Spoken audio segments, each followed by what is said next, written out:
Well, there's so many people in prison that sexual victimization in prison now has come to constitute a significant portion of the sexual victimizations in society as a whole. Human Rights Watch and some other human rights organizations have really began in the late 90s documenting the incredibly high rates of sexual assault, which was not new. If you go back and look at the very economical, cost-effective, regimented system that Texas was able to perfect over the course of the 20th century, based on convict guards, a lot of the ways those guards were, in a sense, compensated was by officers turning a blind eye to their sexual victimization of punks, so-called punks in prison. So sexual assault has been endemic and often a tool of subjugation in prisons for a very long time, but it has gotten a lot more attention. And under the Bush administration, to the Bush administration's credit, they signed legislation to kind of conduct a lot more research into sexual victimization, and so we're getting a lot better data on that now. And I think because the data is now available, some corrections officers are starting to take it more seriously, and therefore when victims or would-be victims are in a compromising situation, we are beginning to have a system in which they feel like they can go to the authorities and seek protection and receive redress. But we are, frankly, a long way from that.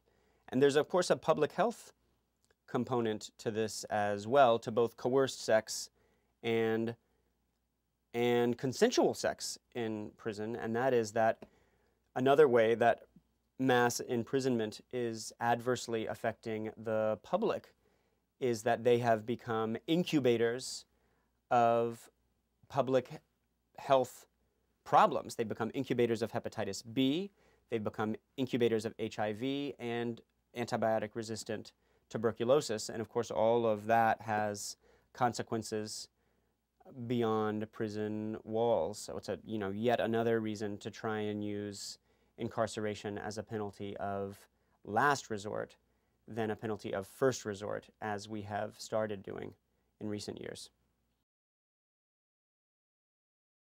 I don't know if we have seen a change in the public mindset yet. We have seen a leveling off of the prison population. In the last few years, we have seen a lot of states start to mitigate some of the harsh steps they've taken over the past 2 generations. Texas has rolled back partially the Rockefeller drug laws. California, facing bankruptcy, is struggling to release 40,000 inmates in order to comply with federal court orders. A lot of states are trying to figure out how to save money because of the budget crisis by downsizing these resource-devouring bureaucracies that they've built. But I don't know if we have yet seen a shift in public attitudes. That will probably take, in some ways, there's evidence that the harsh public attitudes have been driven in some ways by television and by politicians. If you look at sociologists in Washington, Catherine Beckett, kind of went back and looked at opinion surveys, how seriously the public thought drug addiction, how serious of a problem that was compared to other problems. And she found that, for instance, before Bush the first brandished his bag of crack that had been purchased in Lafayette Park and made the war on drugs a central part of his presidency, before that, political leadership for partisan purposes took place and commanded public attention.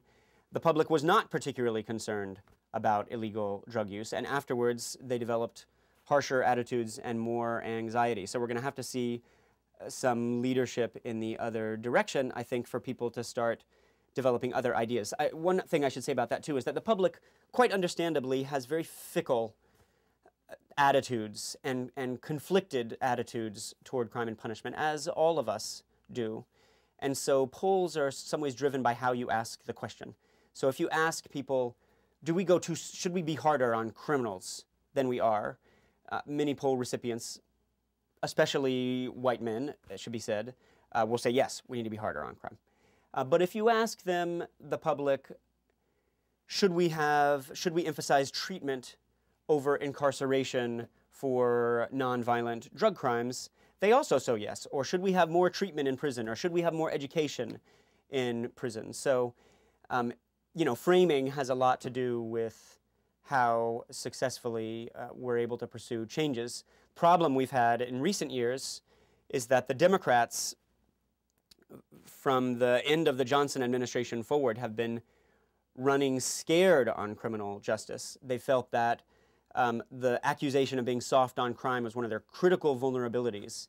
And so President Clinton, more masterfully than his predecessors, decided that he was going to be as draconian as any of his opponents, and he signed the largest, harshest crime bills in American history during his watch, and he did successfully fortify his right flank on criminal justice, but with absolutely disastrous effects. And so far, the Obama administration has not taken that approach. Of course, they've had a congressional majority, so they haven't had as much pressure to do so. And we will see whether they are able to have the kind of fortitude and attention and able to marshal the political capital to kind of move through some serious changes, as there's some evidence that they do want to do.